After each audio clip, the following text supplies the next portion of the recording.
Donald Trump owes over $450 million to New York State. This comes after a judge found the former president and his companies liable for years of fraud. The New York Attorney General's office, whose bill grows with interest each day, took an initial step toward seizing his assets this week, filing the fraud judgment with the clerk's office in Westchester County, New York. That puts at risk Trump's Seven Springs property in Bedford. In 2014, Eric Trump gave Forbes a tour of the Westchester estate, which is now in jeopardy of being seized. Take a look.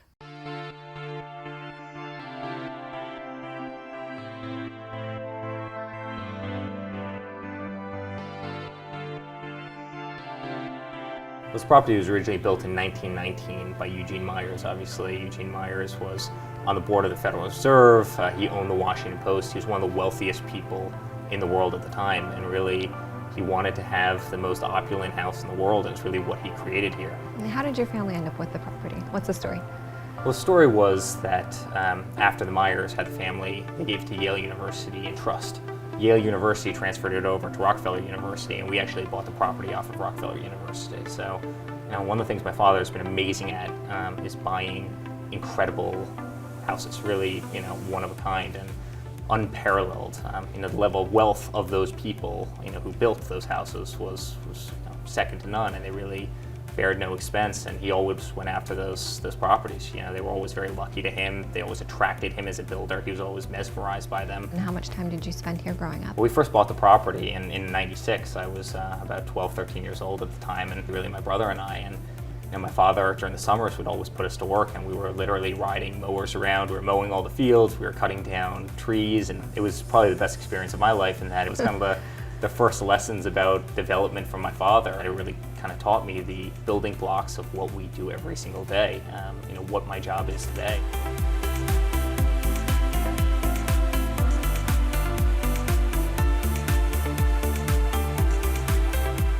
How many rooms is this place? How many square feet? How many pools?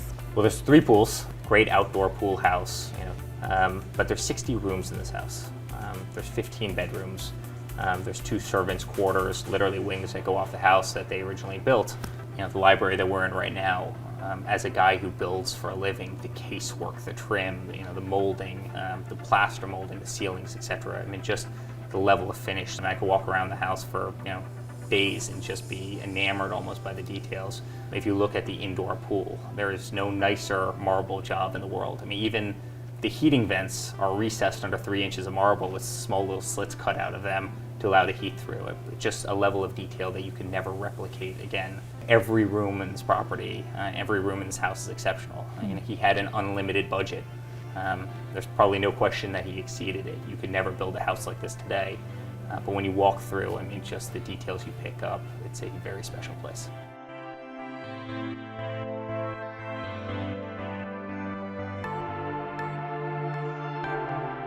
Eric, tell us about these fabulous grounds. Well, one of the things that makes this property so unique, really one of a kind, is 230 acres in Bedford, New York. There's no piece of land in Westchester, government or otherwise, that's even close to that size. We're one of the highest points in Westchester. We are the highest house in Westchester. That's Byram Lake. It's one of the major reservoirs that feed all of Westchester, but also feeds a lot of New York City. It's surrounded by 1,000 acres of wildlife preserve, so you're as excluded as you could possibly be. This isn't the only mansion on this 230 acres. Tell us what else is here. We're at the Myers residence right now, and then on the other side of the property is the H.J. Heinz Ketchup.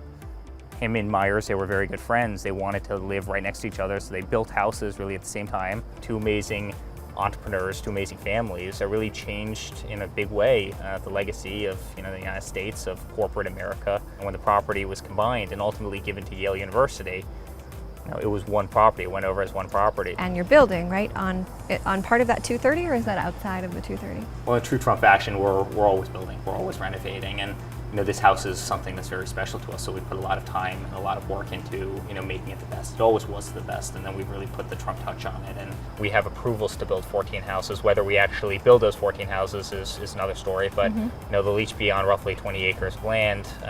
They'd be the biggest mansions really in Westchester, and we'll see when and how and if we ultimately proceed with that plan. Would that mean an end, though, to your private 230-acre compound that you cherished since you were a little boy?